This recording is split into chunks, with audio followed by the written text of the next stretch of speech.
Are we live? Yeah, we're live. All right. Welcome to Calls. I apologize if I'm a little bit flustered. I've had a lot of software issues and whatnot. It's been fun. So, welcome to Calls. We've made it. Here we are. This is the 2021 Tour Championship full show. A lot to cover. Running quite a bit late due to the software issues. So trying to get into it, but I've got a little bit of a few announcements. So next week, with this being the Tour Championship, the PGA Tour is off next week, and I believe they pick up again the week after with the Safeway. It might be 2 weeks. So with that, I will be off until the Safeway, which I believe is the week before the Ryder Cup. So there will be a lot of content to come out there. As always, chat is open. Let me know what you all are wanting to see for the Tour Championship. I really want to know how you did this past weekend at the BMW.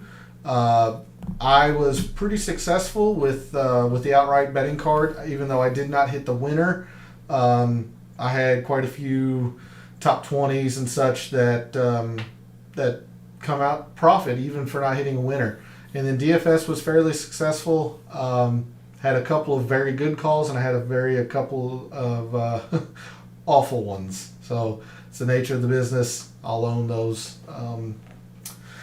misses there, and so on. And then finally, I had the email or the confirmation up. I might bring it up here in a little bit. But as always, statistics are provided by Fantasy National, and I say it every week and every show how much of a valuable resource Fantasy National is. Again, most of the time you have to take my word for it, but I just won my season-long fantasy golf league using Fantasy National. It was fairly lucrative, made for a very good weekend, whether or not I even hit my bets at the BMW. All of that kind of was null and void by winning the season-long fantasy league. So again, it's all due to Fantasy National. I take very, very little credit, and Fantasy National gets all the credit for gathering the data and having the tools there at the disposal. So I can't give it enough of an endorsement. It's paid for quite a bit by winning that fantasy league. So we've got plenty to get into. So without further ado, and trying to prevent even more fluster from the software snafus, I guess, that I've had, grab you a cold drink. And let's dig in, because we've got a lot to get into as we prepare for the 2021 Tour Championship. And you'll see that Fantasy National is loading. Again, I apologize. I had all of this prepared, every single tab and so on that I wanted to show you, and then, the software just completely bugged. So had to reinstall it, or uninstall it, reinstall it. It's been a fun time. So if you're with me in chat, I'm going to bring that up here in a second. If you're here with me still, I appreciate your patience. I really do. Give me 1 second. I'm going to check and make sure I'm having somebody. Yep. So somebody just let me know that the audio and visual is good, so we'll get through it, especially since it's the most important tournament of the year, the Tour Championship. So as you can see here, I've brought up Fantasy National, and for those who don't know, we are in Atlanta, Georgia at East Lake Golf Club. The top 30 of the Tour in points, I can't say the top 30 players, that's subjective, but the top 30 FedEx Cup point earners throughout the year have gathered for the Tour Championship. And there's a bit of a special format for the Tour Championship that started in 2019 is that the leader, the person who's accrued the most points, starts with a 10-stroke advantage, essentially, on the person who is 30th. And I'll bring up the Excel spreadsheet here in a bit that shows where everybody is standing as far as strokes go. But the leader, Patrick Cantley, is starting this tournament at -10. Second place, Tony Finau, starts at -8, and it goes on down the list down to number 30, from -10 to even par. So just be aware of that as we go through this show, especially in regards to the DFS portion, because Patrick Cantley has a built-in advantage, and you'll see that in the pricing. I'm going to go ahead and bring up DraftKings Sportsbook here on a different tab, a different window, so I can bring up some betting odds. The interesting thing this week for betting odds is that, at least at DraftKings Sportsbook, you can make two different styles of bets. One that is that has the bonus strokes in it. So, for example, Patrick Cantley is 4-1 to win the Tour Championship with the strokes kind of baked into the score. Then there's also a tab for without starting strokes. So basically, if everybody started at even par, who shoots the lowest from there? And just to show you the difference, Patrick Cantley's 20-1 there, as opposed to 4-1 with the starting strokes baked in. So do remember that quite big caveat as we go through this show tonight. I'm going to bring up quite a few tabs here, so bear with me. Like I said, I had this all ready for you, and then, well, the computer and the software decided to not cooperate. So I'm going to bring up two of these tournament fact sheets. This one here, obviously, as you can see, East Lake Golf Club. It is a par 70 at almost 7,400 yards. So it's a long golf course for a par 70. You're at 7,346 yards. Slightly, and I mean by the slightest of margins, is it bigger than the average tour green size. Average tour green size, I believe, is 6,000. This is 6,090, so you're splitting hairs here. Let's just call it, tour average green sizes. You've got five total water hazards, with 4 of them in play on holes. We are on Bermuda Greens that are going to be cut very short, which means they're going to be very, very fast. Very, very fast. The only difference will be as we look into the weather, and if you are privy to what's been going on into the southern United States, Hurricane Ida has hit and has been dumping a lot of rain in that area. So that's one reason why it may not be as fast. But when we take a look at the past course conditions, it has always been fast, to even lightning fast on those greens. So Bermuda Greens, and you've got Zoysia on the fairways, and the rough is Bermuda as well. So the difference with Zoysia is that it's a little stickier grass, so the ball can kind of nestle down, or the grass can grab the club face a little bit more. Just makes chipping and such a little bit more difficult. That's all. And it's important to note here, there was a stretch in July of 17 of 23 days where a total of 8 and change inches of rain fell. This delayed the recovery time. It also prevented mowing the rough on many days. So this could play a little bit different.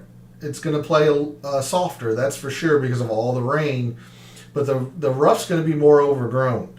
So it has a pretty good chance to be more difficult and more penal if you miss the fairway here at Eastlake. That's just my take into it. I can't say 100% certain that that's the case, but that's what I read, or that's what I gather from this note here. You saw me bring up two tournament fact sheets. The other one I wanted to bring up was the Wyndham, which was played 3 weeks ago in another southern course in North Carolina. And you're going to see a lot of very, very similar themes among Eastlake and Sedgefield. Sedgefield in Greensboro, North Carolina. Again, a par 70, not nearly as long, only 7,100 yards, or a little bit more than that, when it was set 3 weeks ago. However, you've got exact tour average green sizes, so 6,000 there, 6,090 here at Eastlake, so pretty much the same. You had 5 water hazards that came into play on 6 holes at Sedgefield. At Eastlake, there's 5 water hazards that come into play on 4, so roughly the same amount of water on the course, although it comes into play more at Sedgefield than at Eastlake. You're on Bermuda greens. But the biggest thing I want you to note is the architect. This is Don Ross. Eastlake was Don Ross. He came in 1913. The original was Tom Bindelow. But Don Ross came in 1913. So when you hear about course architect, most of the time you're going to hear Don Ross. That's important because we have basically a straight comparison course. It's not exact. Nothing's ever going to be an exact comparison course. This is pretty damn close. So when we start digging into the data, we're going to take a long look at the Wyndham and the Tour Championship. They're very, very closely related as far as course design, course setup, water, greens, so on and so forth. So I wanted to make sure I brought up both of those so you could see them. Let's see. There was something else I was going to bring up before diving into the Fantasy National, but I think I'm just going to go straight into Fantasy National here. I've been playing around with a data model, and again, trying to squeeze everything into one show, and especially now running late in that show, trying to get live at a little bit after 9 p.m. Eastern time, and it's 10:45. I'm going to still kind of try to give you all as much information as I can. This is the homepage. This has all 30 players. Just know that when I built the data model, especially the mixed data model, Patrick Reed is not in it. There was confirmation today that he is going to try and play. Side note: he is recovering from double pneumonia. He is apparently going to try and play. So my rankings do not have Patrick Reed factored into them because he was confirmed, I think, earlier today, and I was messing mainly with the data model yesterday and early this morning. But I'm going to go ahead and bring up the custom stat model that I had made for Eastlake, and it's just a kind of a rough idea of what I was kind of thinking, and I'll go into the mixed data model here later in the show.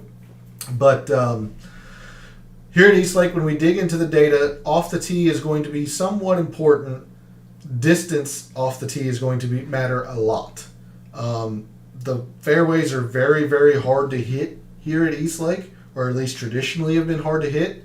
So if everybody is struggling to hit fairways, then you just care about distance.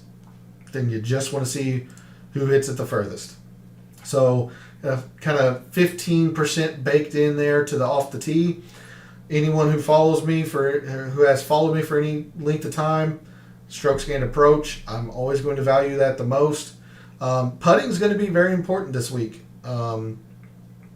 It's when we look into the course breakdown here at Fantasy National, we're going to see how important putting is. Some success that I've had recently is looking at the birdies are better gained and the bogey avoidance. Last week at the BMW, you really wanted to hammer the birdie or better. Eagles were the big factor in the DFS plays last week. So instead of the bogey avoidance, which you wanted a little bit, you mainly wanted to focus on the birdie or better. So I've got bogeys at 5%, mainly because this has tended to be a difficult golf course with one exception. And we'll get into that in the course history. Greens, very, very indicative of who's going to play well at East Lake. Kind of like the approach, so there's a lot of emphasis on iron play here. I talked about the driving distance. Most of the time, most courses want you need to take advantage of the par fives. Well, with this only being a par 70, you only have 2 par fives as well as the normal 4 par threes. So you really want to see who plays the par fours the best. And you'll see that when we really dig into the weeds of the data here, how important the par fours are for the top end of the leaderboard. 5% for the length of par fours that are most prominent here at East Lake. And then surprisingly, maybe somewhat less surprising, because distance matters, the proximity that I have found to be the most important is this relatively short one, the wedges. Now granted, if guys are hitting it as far as they are trying to, then that makes a little bit more sense. But if fairways are so difficult to hit, I would have thought people were laying back more, but perhaps not.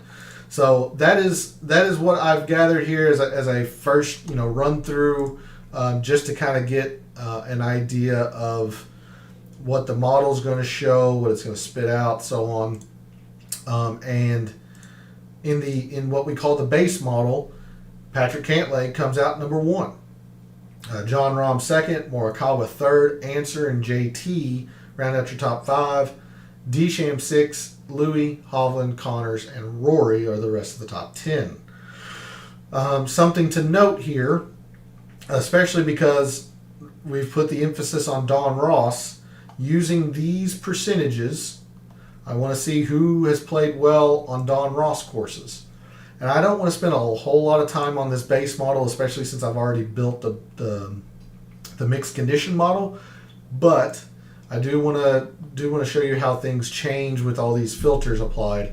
You remember how Patrick Cantley was number 1? Well, when you factor in Don Ross, Xander Schauffele now becomes number 1. Victor Hovland 2. Justin Thomas, Rory, and Sergio rises to 5th.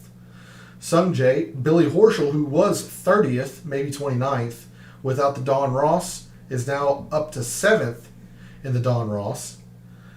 Joaquin Niemann, Harris English, and John Rahm are your top 10. I just now realized I need to narrow this down to the last 24 rounds. I had the last 50. Last 24 rounds, Rory now is number 1, Xander 2, Hovland 3, JT 4, and Niemann 5. Billy Horschel fell to 15th, so that tells you that there was a lot of historic data farther back that was propping Billy Horschel up. So it's always important to make sure you have your size appropriate for what you're looking at. Don Ross design there. We've got that added filter. We're going to take that off.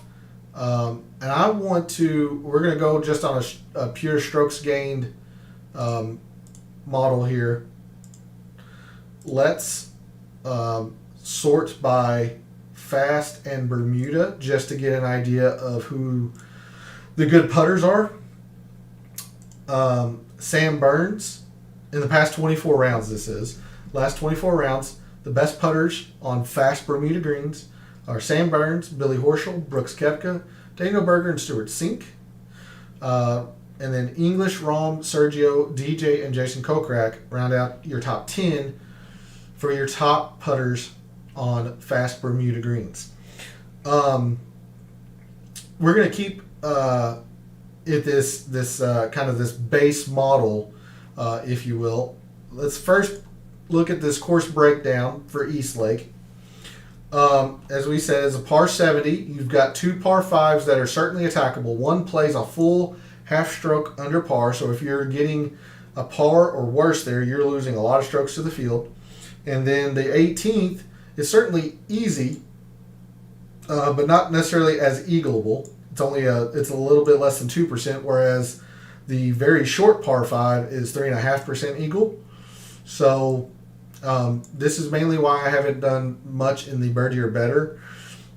And when we look at the historic conditions, you'll see why.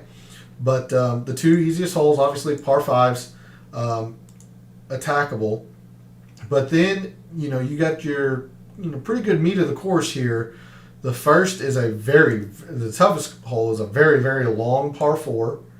Then you have essentially a 450. It's 448, but 450 is your third.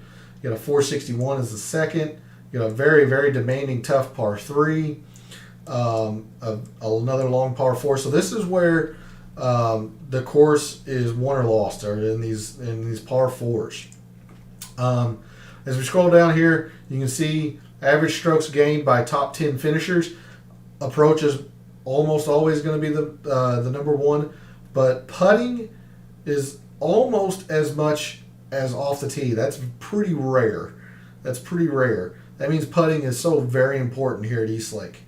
If we go into the top 5, putting now starts to outweigh off the tee. And if we look at past winners, putting is actually the most important. So that's why, even though I am not the biggest fan of valuing putting, because it's a volatile, it's a fickle statistic, you can't argue with the numbers here. Putting is so very important at Eastlake.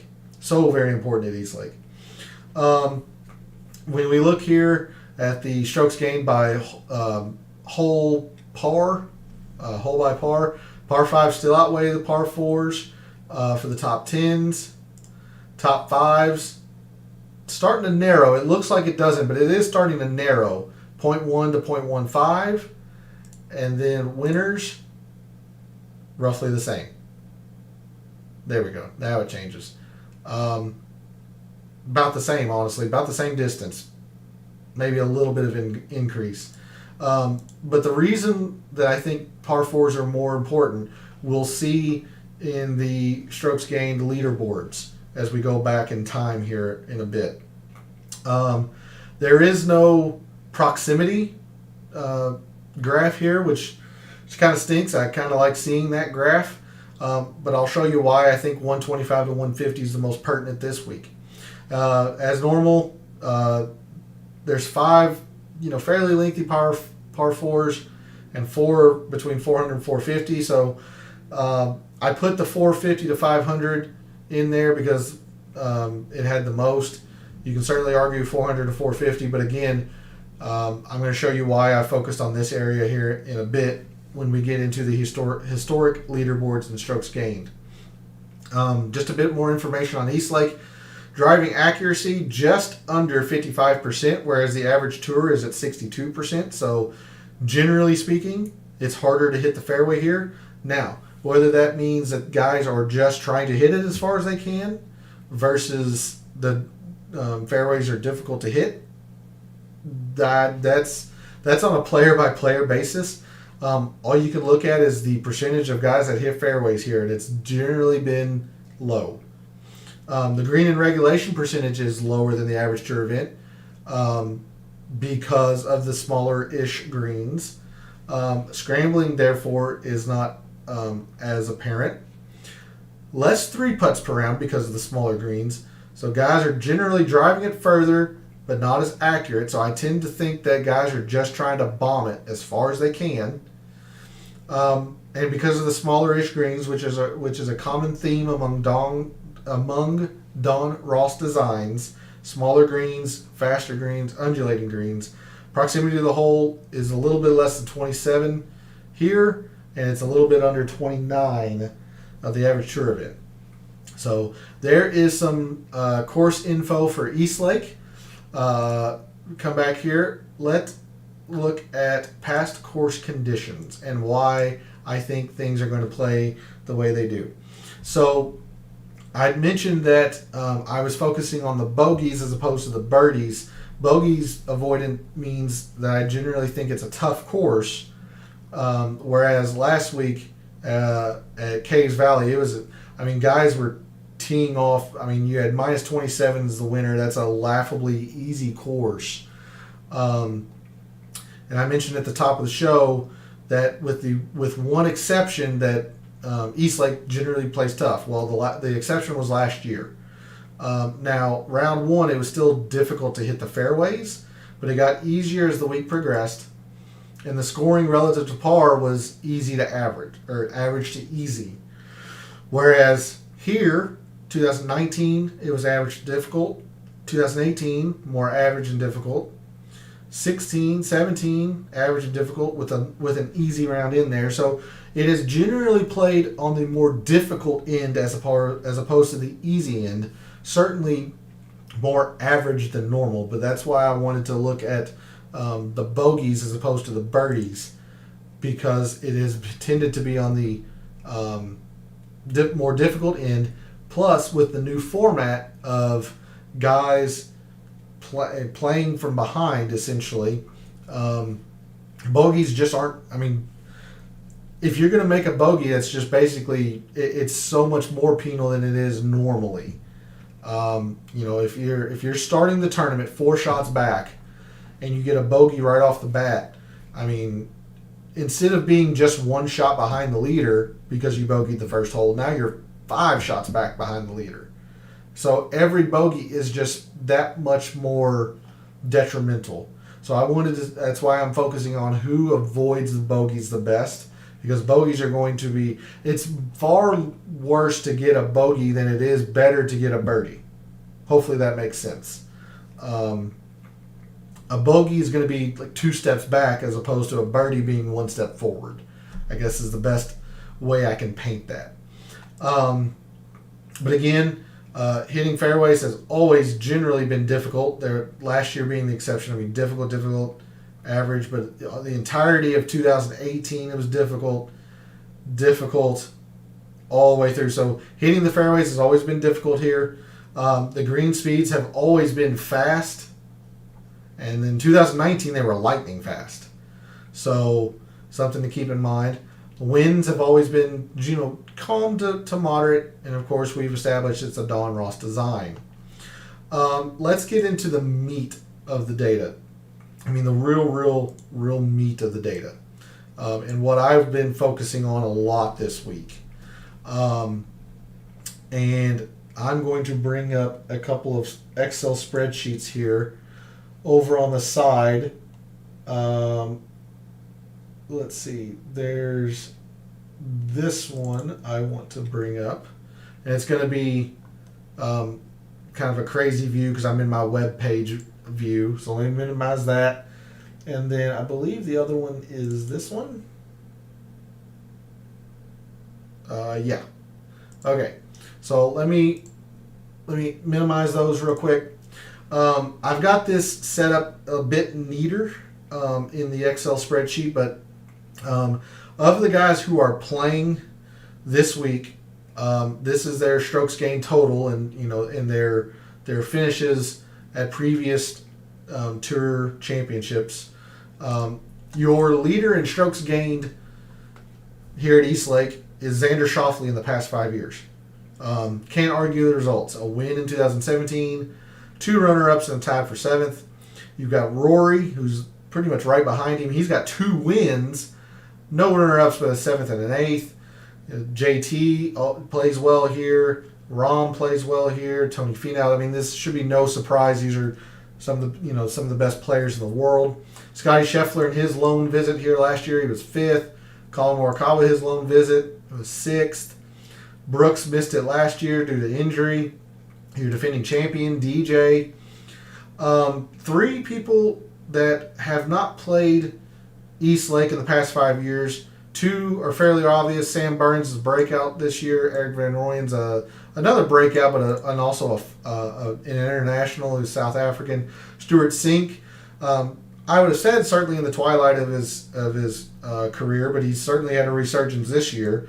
Has not played at East Lake since 2016, so they're going to have zeros throughout. But the guys who have played here somewhat consistently and just don't seem to like the course. Kevin Na is the least at minus 25 strokes. Remember, these are out of 30. So, a 29th out of 30, 25th out of 30. So, for whatever reason, Kevin Na doesn't play this course well. Cantley hasn't played this course well. And if you remember, going back to the beginning of the basic model, without the Don Ross filter, Cantley was number 1. Cantley fell out of the top 10 when you factored in the Don Ross. So that certainly has something to do with it there. Patrick Reed also hasn't played very well here, but I'm imagining that's mainly due to these probably two very poor performances here. Because of the new format, he's actually played it fairly well. And that's something to keep in mind when you're looking at this data as well. 2020 and 2019 have the format that is currently set, where the leader's at minus 10, seconds at minus 8, so on and so forth. 2016, 2017, 2018, it was a straight up event. 30 players all started even par and go from there. So this is where you can kind of see who generally plays East Lake well and who doesn't. Again, take 2018, 17, and 16 data with a bit of a grain of salt, because guys can certainly change their mindsets, change their strategy if they're chasing, say if they're minus 8 or minus 7, they're really trying to, obviously they're going to be pushing for it. Whereas a guy that's starting out at even par, he might just, not saying that he was just going to casually walk the course and have a hit and giggle and all this stuff, but he's obviously trying to shoot the best he can, but he's probably not just going to press it as much as the other guys. Or then again, maybe they just say, because I'm so far back, I'm just going to go for the pin every time, double bogey be damned. You just don't know. You don't know how that's going to go in. So really, just kind of focusing on the 2020 and 2019 as much as you can. You certainly don't want to overlook something like Xander, who has played consistently well here, Rory, who's played consistently well, JT, so on. It's more something to like Billy Horschel, who was second in 2018, then the format changed and he was last year. That's something to kind of maybe throw up a red flag. Or maybe Hideki here. We'll get into Hideki here in a bit, but had a pretty bad 2017, but he's been fairly mediocre in the two current formats. So there is a look at the tournament history of the guys here at East Lake. Let's look at some recent results. And I mentioned how the Wyndham is such a big comparison course. So just off the bat here, Sung Jae played well at the Wyndham. Jason Kokrak missed the cut at the Wyndham. Hideki missed the cut at the Wyndham. Van Rooyen tied for 37. So this, but even though it's a comparison course, I'm not by any means writing off Kokrak or writing off Hideki to have just saying that they're going to have a bad week, but it's certainly something to consider and to think about. But I'm going to just click on Patrick Cantley here, and I'm going to go scroll down to last year's Tour Championship, if I can find it. U.S. Open. Was he not in it last year? I guess he was not. Tour. There it is. Bam. All right. So something I want you all to keep in mind as we're going through this, because I really dug into this all the way back to 2016. Here's the leaderboard from last year. And I want you to notice that DJ was number one, or he won the tournament, but he was minus 11. Xander was minus 15. So really, Xander shot the best that week, but he came in second because he was starting so far behind. So it's important to keep that in mind as we're going through these statistics. That's why Xander had the highest strokes gained, and then Scotty Scheffler, so on and so forth. But something that that you want to keep in mind here as we're looking through this data. This is from last year. Off the tee, the top 8 of the top 10, actually really all of the top 10 minus Sebastian Munoz, who was negative 0.1, that's very negligible, were positive off the tee. So you're definitely going to have to be doing well off the tee here at Eastlake to do well. DJ and JT played very well around the green last year, but it's not indicative of success. I mean, you see here, it's kind of hit and miss. The irons kind of were hit and miss last year by a strokes gained perspective. Putting, as always, hit and miss, but Xander was just in fuego on the greens. Mackenzie Hughes was pretty good, or very good on the greens. Kisner and Nall were good. They just couldn't do a fuck thing else. Hatton was okay. So 2020 is a bit of an outlier, as we'll see. As we saw in the course conditions and here in the strokes gained, it's a bit misleading. 2020 is at least. Let's look at 2019, and you'll start to get more of an idea here as things go along. As you see, Patrick Reed finished tied for 9th and was negative, +1 overall in the weekend. He just doesn't play this course very well. Strokes gained. Off the tee actually starts to matter a bit less. A little bit of mixed data here. Approach starts to really iron out pretty well. I mean, you have one here that's barely, minuscule negative. You got a couple of bad ones. Patrick Reed didn't play well. Justin Thomas didn't play well. He was just chipping great last year as he did in 2019 as he did last year. But he was doing Justin Thomas things and just missing putts. Putting starts to more come into focus. Around the greens, actually getting some high profile here as well.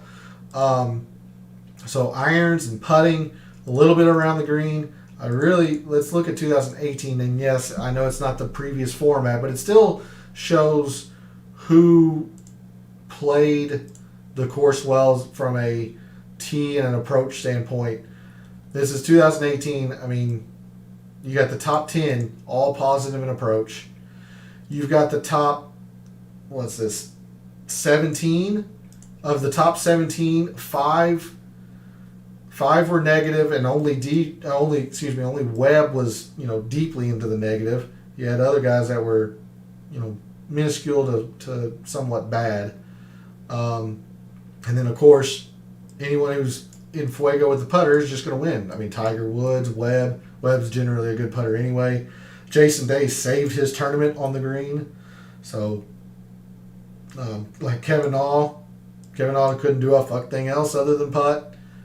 Common theme with Kevin Nall. Brooks didn't have a good week except for on the green. So again, tee to green, off the tee, approach heavily played a factor. Around the green still a little bit. 2017, we'll go into the strokes gained. I mean, off the tee again. Iron play with the exception of Kuchar, 9 of the top 12. Kuchar, Brooks, and Kisner didn't hit their irons well, but the others were very good. Xander was just barely positive, but made up for it in other ways. So hopefully you all see what I'm seeing in that the putting and the irons really come into play. You can overcome a bit of some off the tee issues, but it's certainly a plus if you're positive. So those are the things I wanted to take away. Let's take a look at fairways and especially greens and distance. So here's 2017. Top 10 8 were positive in distance.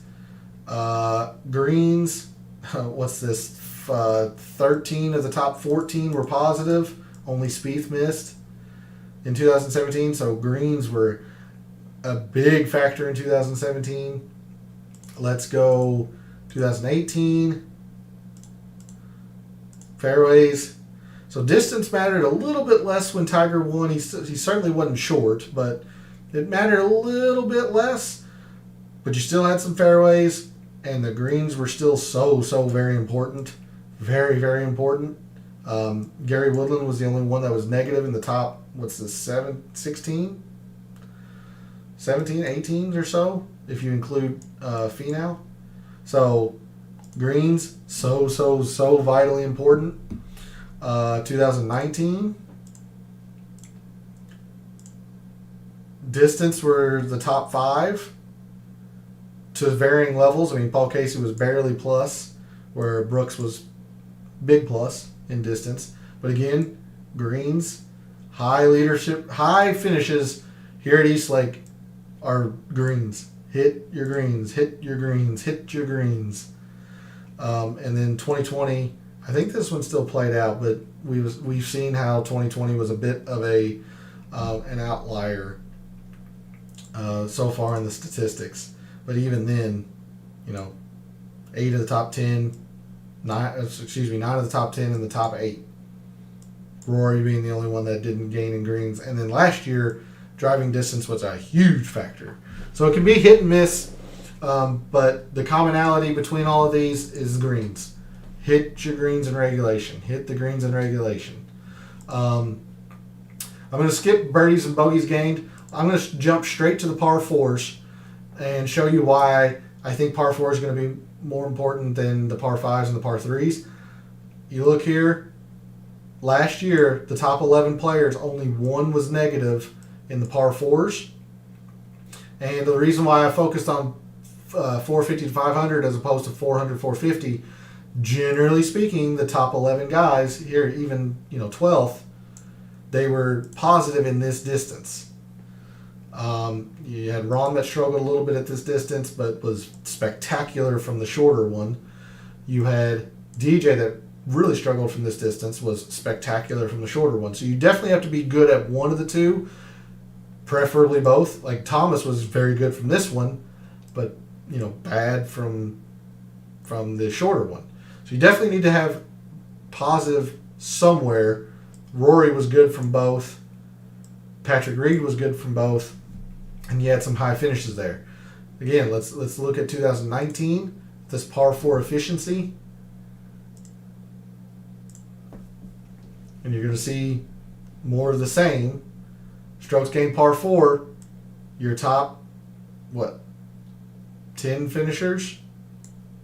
9 of your top 11 were positive in strokes gained par 4, and then you had even more down here. And again, par 4s, 450 to 500. All but one are positive in that statistic. Xander's the only one that wasn't. So 2 straight years in this same format that's being played this year are the par 4s overall, and the par 4s 450 to 500, a very good indicator of the top of the leaderboard. I'll just click through a couple more years here. 2018 for the par 4s. This is Tiger's year when he won. Par 4s still a big factor. The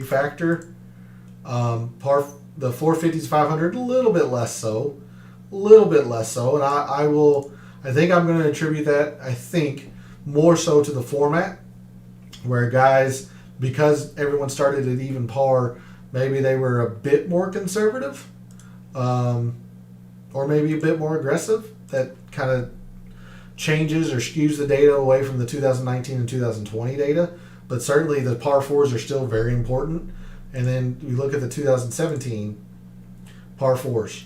So very important.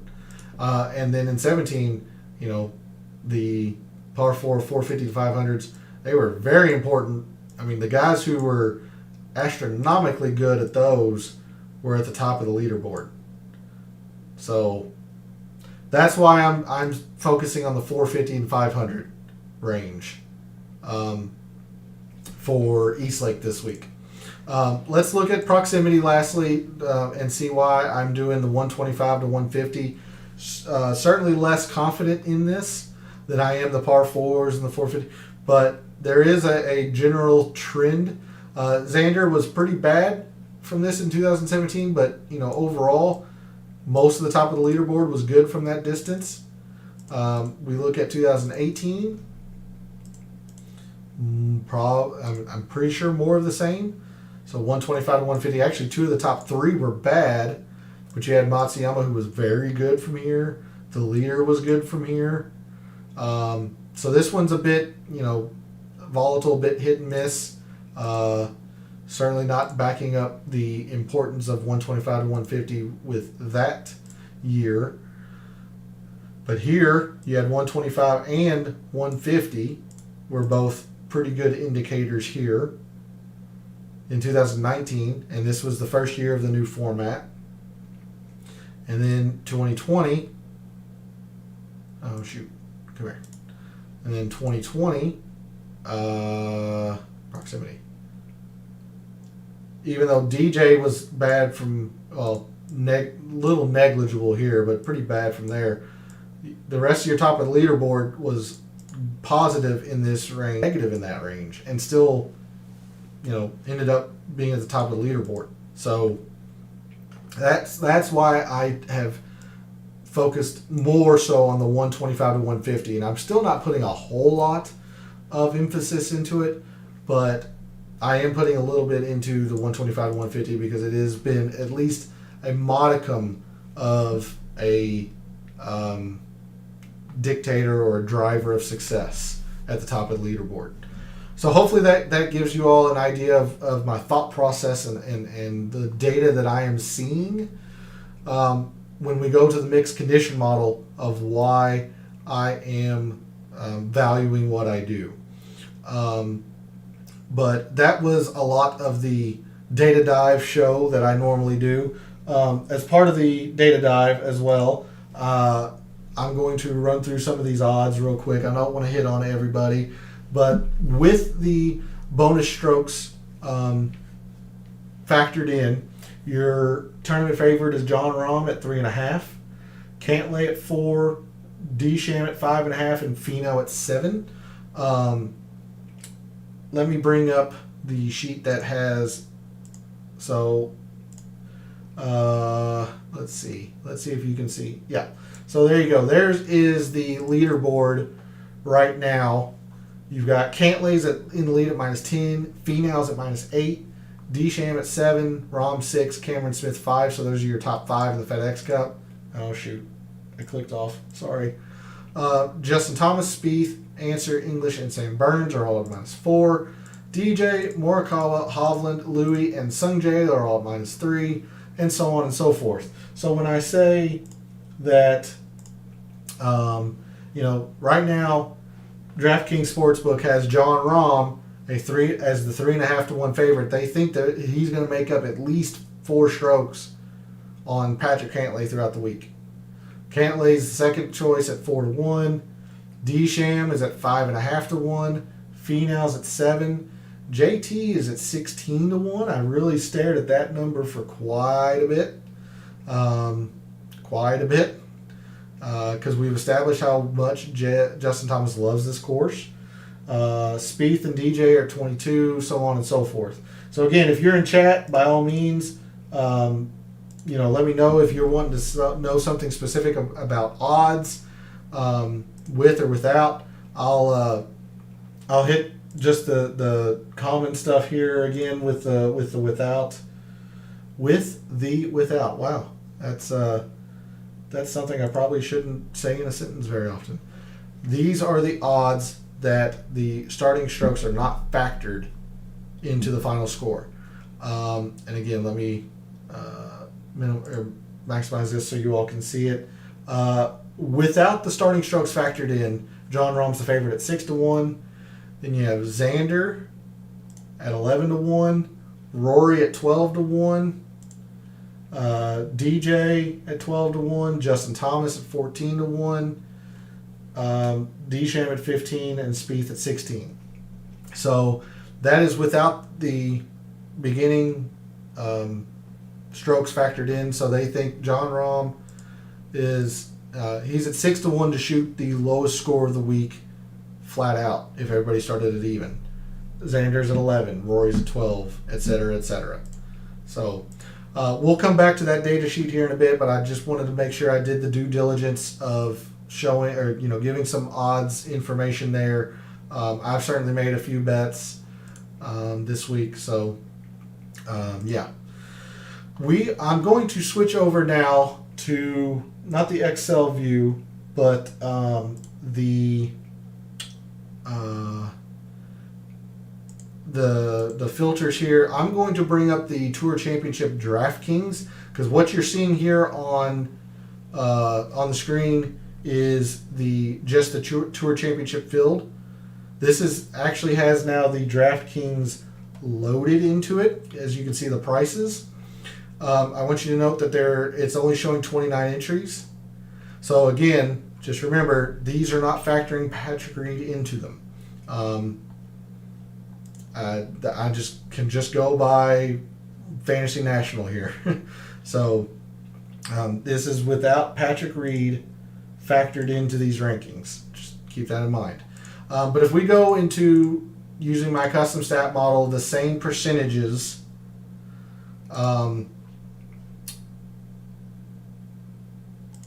you come up with Jon Rahm as number 1, DJ, Rory, English, and Kokrak, JT, Sergio, Sungjae, Matsuyama, and Tony Finau. Oh, I'm sorry. I have that knew that didn't sound right. I had the Fast Bermuda filters on. My apologies. So this should go back to, last 24. Make sure there's no other filters on. Yeah. Jon Rahm, Patrick Henley, Rory, Louis, JT. And then Morikawa, Berger, Sungjae, Victor Hovland, and Bryson DeChambeau are the rest of the top 10. Let's see. Again, I don't want to spend too much time on it, but we saw how important putting was. That's just too much. I'm just going to go back with my rank. I'm going to bring up my mixed condition model here and talk through why I gave the percentages I did and so on. It's going to look fairly similar to the base model that you just saw. But in order, I went 15% strokes gained total for the last 36 rounds on a difficult to par course. I just want to see who generally plays the best when the course is difficult. And again, I mentioned why I think it's going to play difficult this week. 2020 I felt was an outlier. I'm readily willing to admit that I could be wrong and it could be easy, but I think it's going to play difficult this year. So that's why I want to see who plays the best, just a strokes gained total on difficult to par. Same token, I want to, because we saw how important greens and regulation were, I want to see who hits greens on difficult courses, difficult rounds. I want to see who plays par fours in difficult rounds well. I want to see who plays Don Ross designed par fours well. So that's a 10%. I'm just valuing strokes gained approach, who's just hitting their irons very well, who's been putting very well on fast Bermuda Greens lately, last 12 rounds. In the last 24 rounds, just who's bombing it, Bryson. Who's bombing it, Bryson. Who's hitting the ball the furthest. And then I wanted to take a look at, but not put too much weight in, who plays Don Ross designs very well, who's hitting their irons well on Don Ross designs. This one I could argue you could put more percentage into. but it's a pretty narrow data set, so I wanted to keep it at 5%. And then 5% on the bogeys avoided on difficult courses, and 5% at the proximity that I think is going to play the biggest factor. And again, this could be way off. It could be 150 to 175. But generally, I felt this was the proximity that was going to play, that had the most leading success. So let's load this model for 30 players. Number one, probably should be no surprise, John Rahm. Number one player in the world for a reason. The second highest on the salary board. Just the only bad stat is the proximity range of 125 to 150. I mean, everything else is in the top third, with several elites. I mean, the first, second, third, fifth, fourth, third. John Rahm. Anyone who's followed me for a long time knows that since I value strokes gained approach so heavily, Colin Morikawa is going to be, I mean, if you want to use the term inflated in my models, I guess that's fair. He's always going to be bumped up in my models just because I value strokes gained approach so much. Bit of a spoiler, we'll get into it in the DFS portion. I'm actually off on Morikawa this week. I know I have him starred, but I've got everybody starred because I'm going to have exposure to everybody. Morikawa is going to be at like 1%. I'm just off of Morikawa. He just does not look healthy. Doesn't look healthy. He had a bad BMV. He had a bad Northern Trust after, admitting to an injury at the Olympics. He's just not in form right now. Xander third, Rory fourth, Victor Hovland fifth in my rankings. Berger, Thomas, Spieth, Hideki, and Sergio round out the top 10. A little bit of a surprise, Desham falls.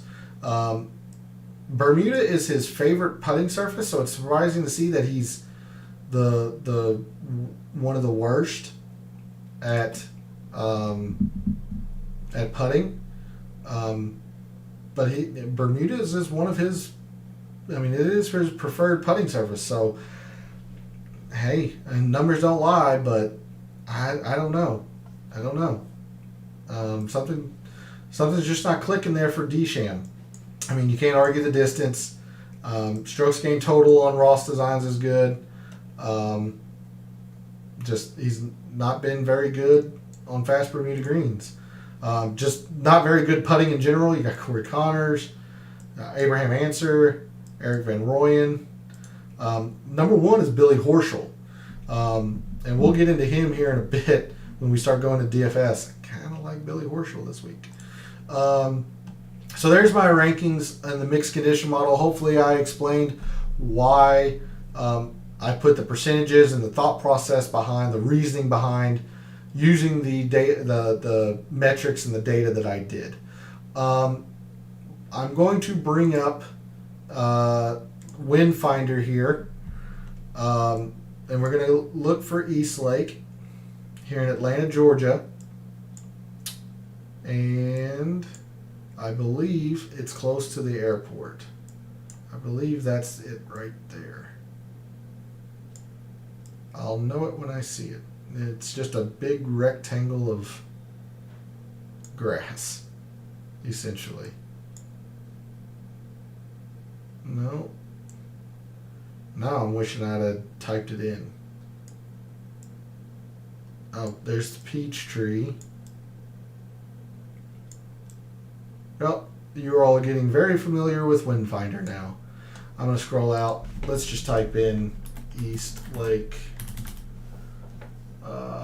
No, I don't want Lake Tahoe. It's close to the Atlanta airport. Is it this one? Is it this one? I don't want to add the favorite. Gosh dang it. Again, I sincerely apologize. I had this all ready to go, and then my computer cooperate.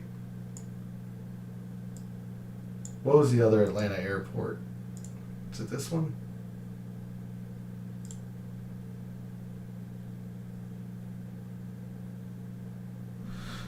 Basically, there's no wind, is what I'm saying. What I was trying to get at.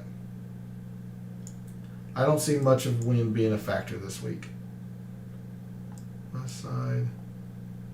Well, sincerely apologize. I thought I had it up. I thought I was going to be able to find it fairly easily, and I'm not.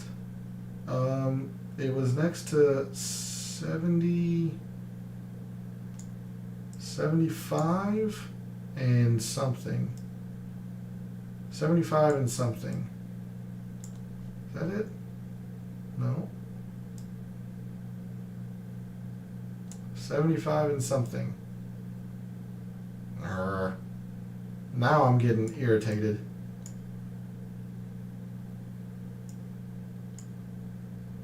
That sounds familiar. Peachtree Airport.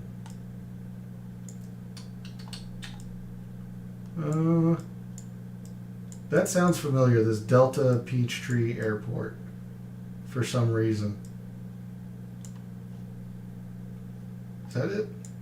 That might be it. East Lake. Well, I'm just going to go with this one because this one sounds familiar. Because they're all basically going to be the same with all the stuff that they've had this week. Lots of rain tonight. Lots of rain into the morning. Thanks to Hurricane Ida, which means that the conditions are going to be very soft, and then the wind may pick up a little bit due to the back end of the hurricane. But I don't see much wind being a factor. Maybe Sunday. You know what? Now this is really irritating me. We're going to map quest it. That's right. We're going full 2010. Full on map quest. East Lake Golf Club. Where are you? So you're next to, it's I-20 and what is this, 260?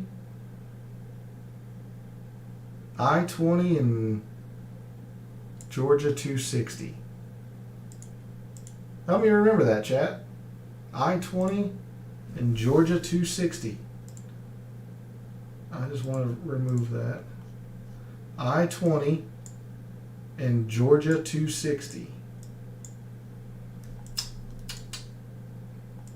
Yes, I am spending way too much time doing this, but I'm trying to get you the information that you'll need in case wind is a factor. I-20. So there was 75. There's 20. Yeah. And Georgia 260, right?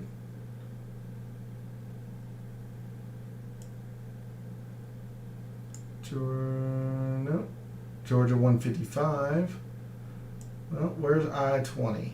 There's I-65, 675. I-20. I-20. I don't think it was this far east. I don't think.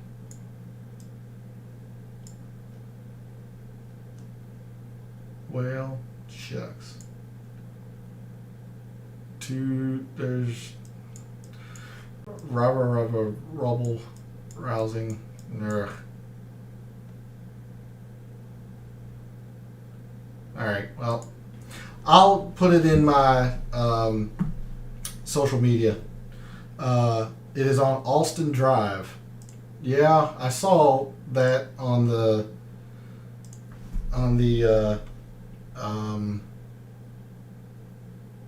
map quest. By the way, Mark, how you doing? I apologize that I've started late this evening.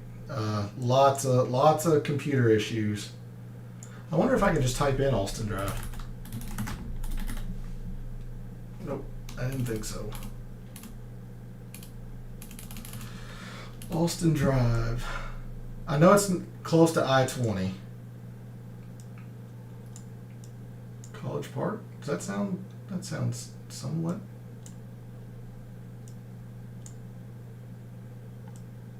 There's the Memorial Grounds. This shouldn't be that hard because is that it there? Yeah, there it is. I found it. Haha. I knew it was a golf course. So there's East Lake. Apologies. Let's see. Keep scrolling out. I don't see anything there. Here's the closest airport down to the southwest. Atlanta Airport. Let's look at the forecast. Again, much the same that I saw earlier. Lots of rain.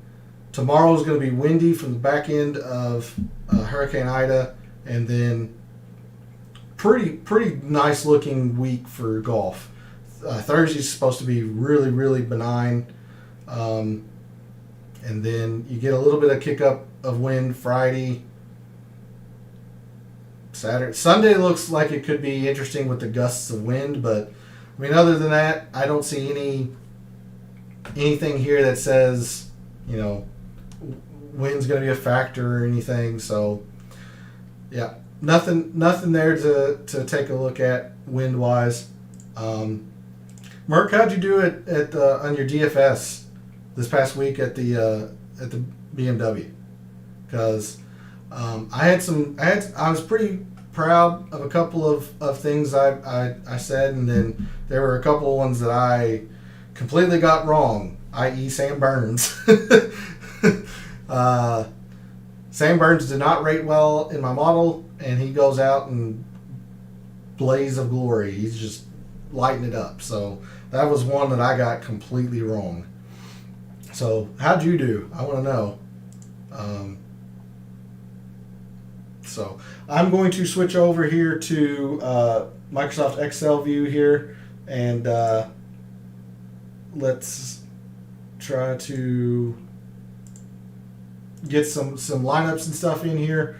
Again, no need to scroll back or pause and rewind and such. These are the same ranks as I had from the mixed condition model here. Right now I have it sorted by starting score. Let's see. So for me, yeah, Russell Henley let you down. Yeah, Russell Henley, I mean, I can take a look here. Russell Henley, where did he fit? I mean, he was 43rd out of 70 in mine, so I wasn't completely there with him, fortunately, on my end. He's not a good putter on those fast bent greens. He had been hitting his irons very well, but yeah, I was avoiding Henley a little bit there. Like I said, the big one that I missed on was Sam Burns. I had him 51st, had a lot of red stats for him, and he goes out and lights it up. Now, on the inverse, I was all over Rory. He played well. Even though Colin Morikawa was number one in my data model, I did not use him at all. I took a wait-and-see approach about his back. It's a good thing that I avoided him. And it's the same reason I'm avoiding him this week. I just don't believe the health's there. And if I'm wrong, I'm wrong. If Morikawa shoots 20 under, he's going to beat me. But I just don't think the health's there. The other one that I was pretty happy about, Sung Jae played very, very well. I was on him. Trying to think who else that I missed on last week.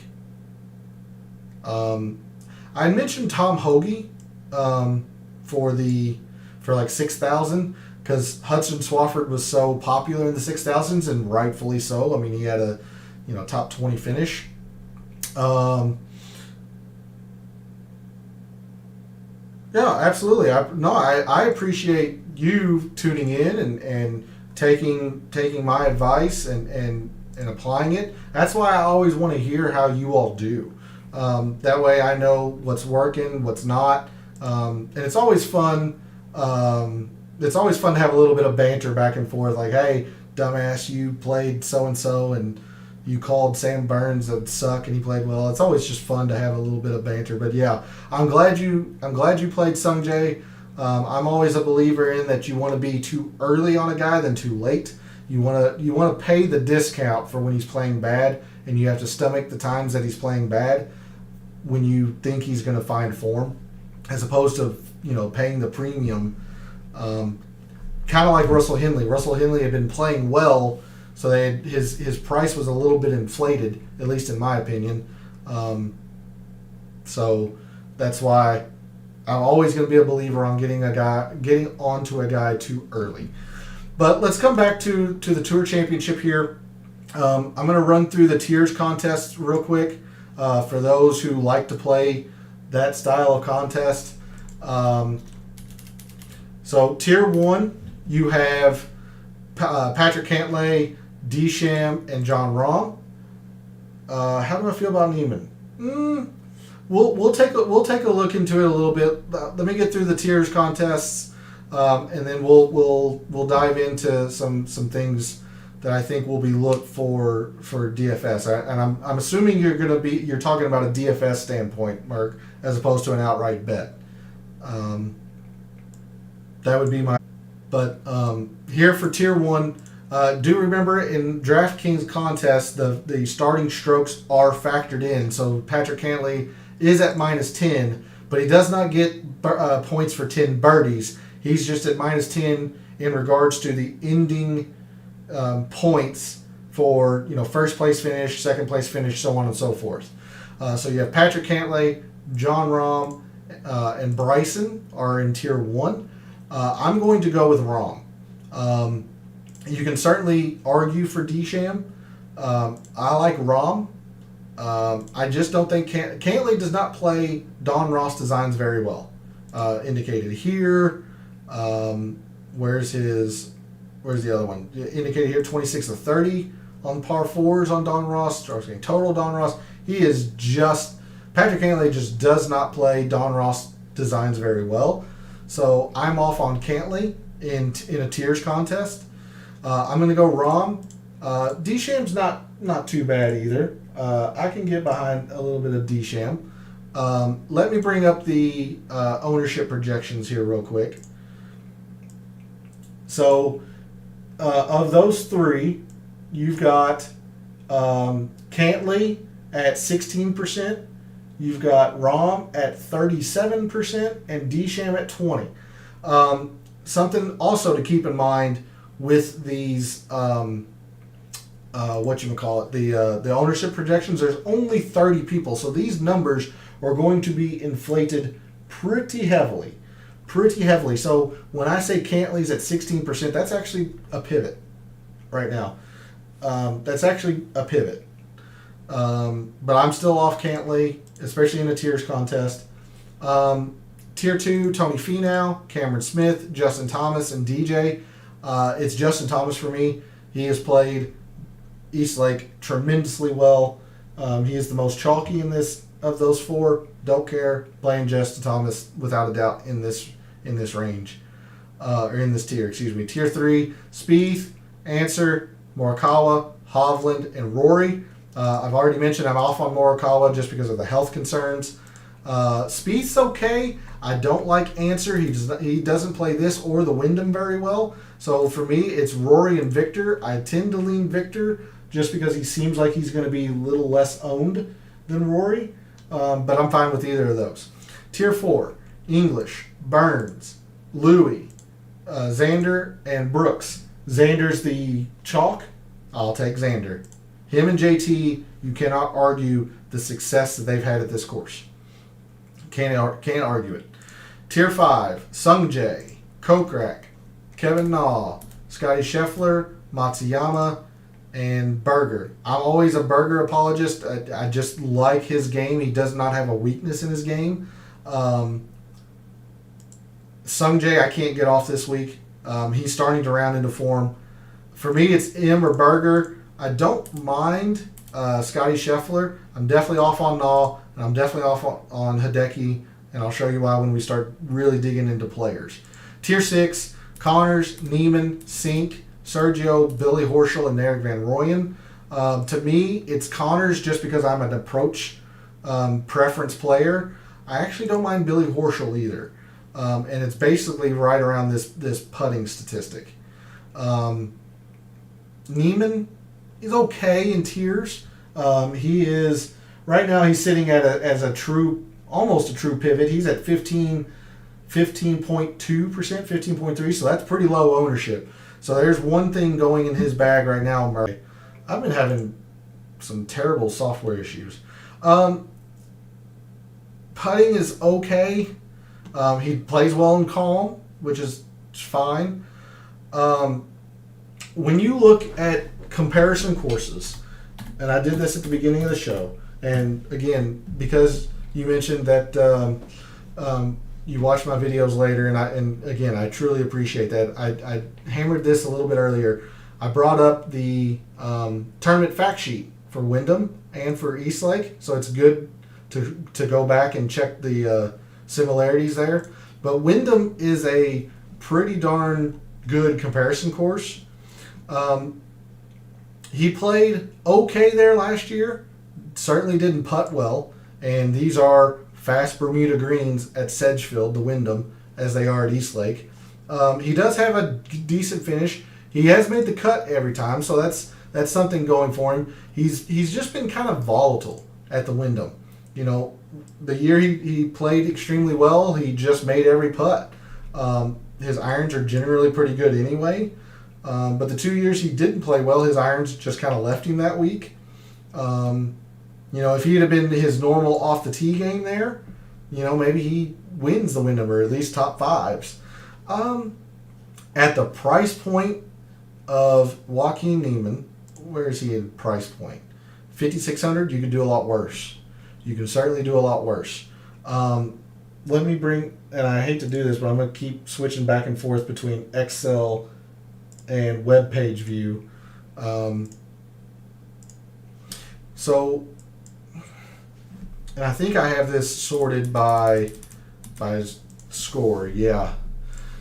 So this is where I'm having a little bit of trouble, Mark, is I don't know the mentality that guys in this area are going to have.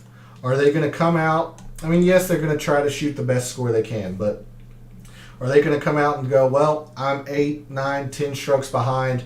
Let's just, you know, almost treat it like a practice round. Yes, I'm going to try to make birdies, but treat it like a practice round, work on some things, you know, figure some things out, have a hit and giggle, just enjoy the time.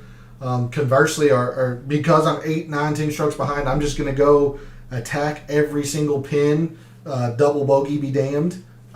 You don't know. On the surface, I like Niemann at the price point at 5,600. Because when you sort, I'm going to go ahead and hide these tier contests. And again, if you play tiers, feel free to reach out to me on social media. I'll be more than happy to help you. I don't want to do you disservice if you play tiers. It's just not a common contest type. So I'm going to hide those columns.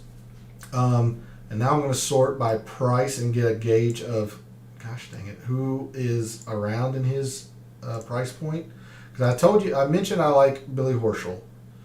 I don't want my column B, I want my column C. Largest, smallest. Well, that isn't working the way I need it to. Why is it? Oh my God. Why is it that every time I need something to work, it just wants to fuck with me? All right, so around his price point, you got Berger at 58. I like Berger. I'm generally a Berger apologist. I just don't think he has a weak thing in his game, like I mentioned. He's 6th in my model. With Niemann being a true pivot, though, because Berger is so chalky. Berger's at 26% right now. I actually don't mind Niemann, seeing that his projected ownership's at 15.2 or 3%. I really don't mind it. I think you found something here, Merck. I think you might have found something. Again, it all depends on the attitude that he has. You know, is he going to come out and, you know, just take the course as it comes and shoot his 3 under for the day each day, or, you know, is he red hot with his irons and he's going to attack each pin and, you know, triple bogey be damned? I don't know. In this price range, I like Berger. honestly, I really do like Billy Horschel, and it's a lot in this putting. So let me bring up this this other sheet that I had made earlier today. I've got this on a strokes gained stats level. I broke it down into this. And conveniently, actually I didn't plan this, but conveniently, this small little yellow sliver you all see, I have as a divider where the format changed from everybody starting at even to the bonus strokes. So for Neiman, he was only here last year, so we don't have a lot of info to go off on, and he didn't play well. His off the tee game was pretty good, which is what you need here at Eastlake. His irons were pretty darn bad. His around the green was pretty darn bad. His putting was, it was bad, but it was nyeh. It worries me that the irons weren't good here, because he's generally a good iron player. But when we look at the data here, let's see. Approach on Don Ross. Neiman. He's middle of the road. Okay. Strokes gained total on Don Ross. A little bit lower. So, not... I'll put it to you this way. My overall feeling is still kind of meh. I'm starting to see where I could get behind a little bit of Joaquin Neiman for the fact that he seems what's the word I'm looking for? Unique. He seems like this is going to be a pivot play. Very quickly running through the projected ownerships. At the top, you have. I really wish this would cooperate. Will you please cooperate and sort the way I need you to? No, of course not. Sort. Yeah, that's what I want. Column C. Largest, smallest. Okay, here we go. So, I'll just go down the list here very quickly. Cantley, 16%, kind of a pivot. Rahm's the most projected owned, 37%. You got Desham at 20, Finau at 20, JT at 30%, he's chalk. DJ at 21. Spieth is the pivot in this area. He's at 14.5%. I can't say that I disagree with why he's a pivot. He hasn't been playing like Jordan Spieth lately, and he doesn't play these Don Ross designs very well. But if you believe in the talent of Jordan Spieth, he's clearly back to being old Jordan Spieth, then fire it up, because he is one of the least owned projected players. He's at 14.5. Cameron Smith, 17.5. Answer, 19.5. I do not like Answer this week at all. That's a complete fade for me, is Abraham Answer. Let's see. You got Rory at 35.5%. I'll eat that chalk. I like Rory. Xander's at 26.5%. I'll eat that chalk. I like Xander as well. English, 18%. I can get off that. Sam Burns, 25%. Okay. I can fade it. I'll have a little. To be honest, I'm gonna have exposure I'm gonna have at least a little exposure to everybody except for Colin Morikawa and Abraham Answer. I'm just off on those two, and Patrick Reed. You'll notice that I don't have Patrick Reed in these rankings here. Fantasy National didn't have him up when he confirmed earlier today that he's going to try and play. I'm going to stay away from Patrick Reed. I don't know where his game is, and I don't know if he's healthy. Same with Morikawa.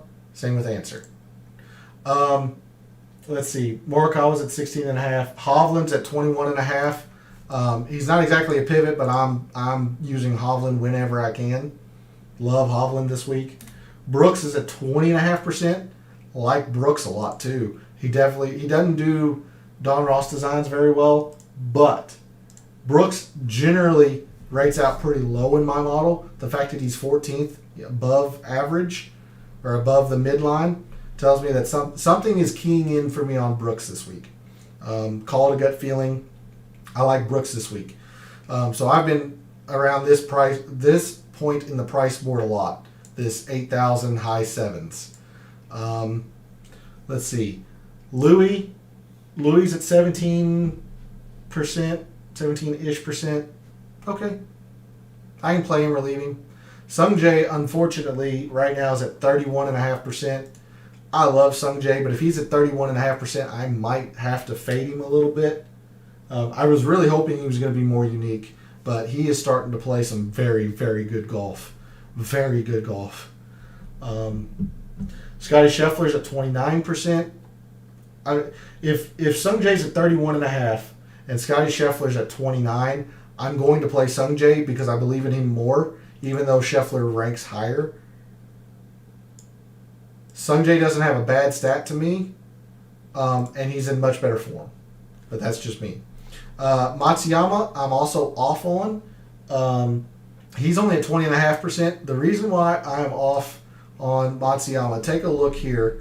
Matsuyama, strokes gained off the tee, negative. Matsuyama, strokes gained off the tee, negative. I'll scroll over for you all. Matsuyama, strokes gained off the tee, negative. Negative. And then, I don't know if you all can see it, negative. He's been negative on every single Tour Championship off the tee. Off the tee is going to be so important here. I can't do it. I can't do Hideki this week when his off the tee numbers are bad at Eastlake. And that's not even getting into his putting woes. Yes, Hideki can just light it up sometimes on the putting green or on the green. Most of the time, he's the exact opposite.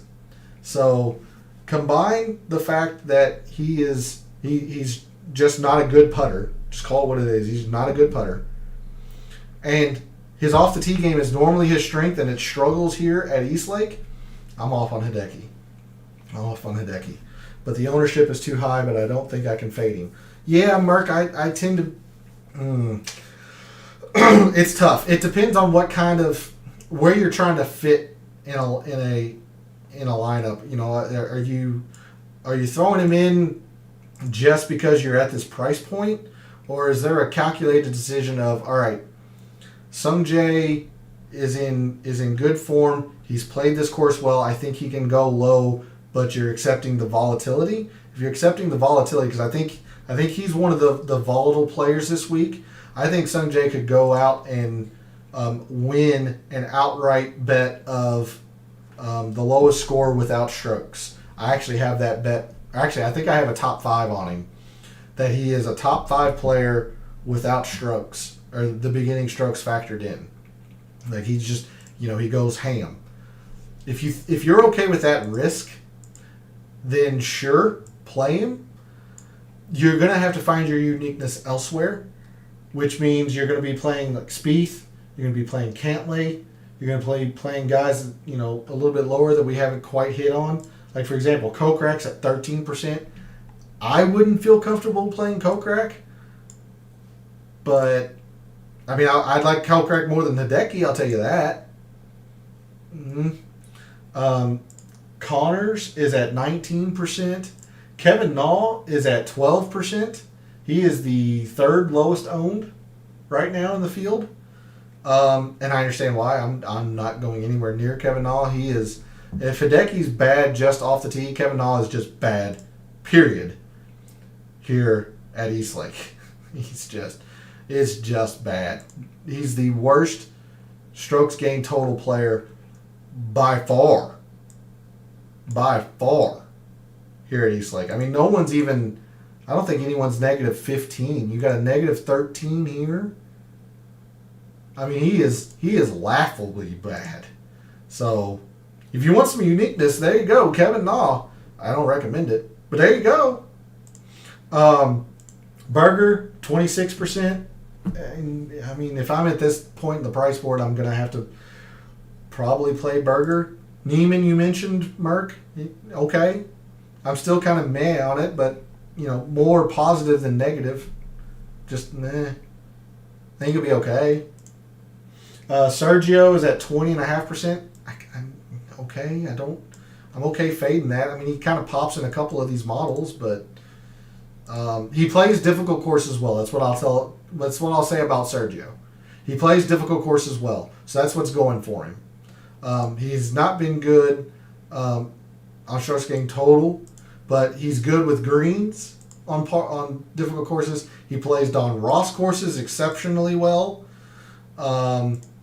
He's not short off the tee, so I can understand the reasoning behind Sergio.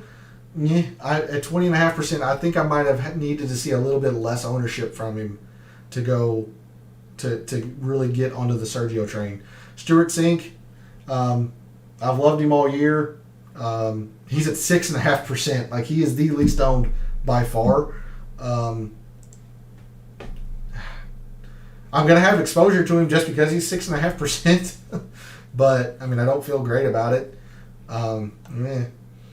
Billy Horschel is the one that I kind of want to highlight in this area. He is at 10.5%, and he's rated 28th in my model out of 29. It's not good. I get it. But let me switch back to the Excel view, or the web page view real quick for you. Bring up Billy Horschel. We talked about how Wyndham is such a good comparison course. Well, the Rocket Mortgage is as well, because the Rocket Mortgage is a Don Ross design. It's not Bermuda Greens, but it's a Don Ross design, par 70, so on and so forth. You can see here, Billy Horschel, he's just not been playing well lately. There was a run here earlier in the year, February, early March, and so he was playing good. He has not been playing well lately. Northern Trust, he played okay, but was bad off the tee. He was just fuck all at the BMW. He was okay at the St. Jude. So, I mean, what's going for Billy Ho? Well, let me show you. Wyndham, the direct comparison course that I've been making. 2nd, 6th, 11th the past 3 years with some elite putting. Now, the 1 year he didn't putt very well, he was 11th, not top 5. But he generally plays the Wyndham very, very well. Direct comparison course. Rocket Mortgage, another Don Ross design. He's played only once, but he was top 20 and positive there, including very good on the greens. And then when you look at the Tour Championship, you had last place last year, 2nd, 1st, and 7th. Now, granted, the 1st and the 7th are a long way back. Yes, I get it. But they were still at Eastlake. Different format, but still at Eastlake. He plays Eastlake well when he gets there. I like Billy Horschel this week. And the fact that he's at 10.5%, I like Billy Horschel this week. I really do. And the fact that you're getting him for pretty much damn near minimum. What is he, 5,100? Let me switch back to the Excel view for you. What's he at, 5,100? Yeah. Give me Billy Ho. I'll take Billy Horschel. We're running, pretty long. Again, I apologize that I had some software issues, computer issues. Let's try to make a couple of lineups here real quick. Based on what I'm seeing, at least from Fantasy National, guys are kind of gravitating. What I'll say is I'll call it a balanced lineup, but you've got a top dog, a second tier, a third tier, a fourth, and a fifth, and mixed, distributed out. So here's the most owned team. Let me check and make sure you all can see this. Nope, I thought you wouldn't be able to. All right, here is a very, very, very chalky, widely owned team. Bring up this again. So you got John Rahm's the most chalky. Then it looks like people are gravitating towards like Justin Thomas. Down at the bottom, people might be bottoming out with Daniel Berger, but I'm going to put Berger. That means they're going to be lower on this end too. Perhaps Scotty. Let's see. Sung Jae's definitely in there. So that leaves what, 61? That's that's Kevin Na, probably not. If they get those out, let's say Sung Jae's their second lowest. They drop down to Sergio. Probably trying to squeeze in a Rory. 4,000. These are the kinds of players that they're targeting. Those are some high projected ownership players right there. Honestly, I've been trying to build a couple of lineups, and because of the weird pricing, with Cantley at 13.4, and then you have Van Rooyen at 5,000, it's been kind of difficult for me.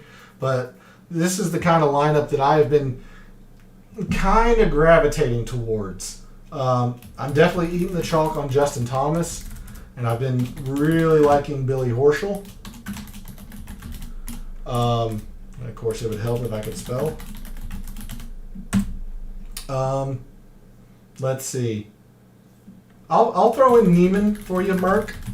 I kind of like the uniqueness there. I like Rory, but he's so damn chalky. Oh, I definitely want some Vic. Give me some Victa. Victor. Yeah, I'm gonna put Sung Jae in there just because he's good right now. That leaves me 13,000 exactly for John Rahm. Now, I know it's not in order, I apologize, but there you go. There's a kind of a lineup that I've been toying around with. I don't like the fact that Sung Jae is so chalky. Rahm is the most chalky. Justin Thomas is fairly chalky, but you're gonna run into chalk somewhere. You just are, with only 30 golfers in this tournament. There's only so many combinations that you can make.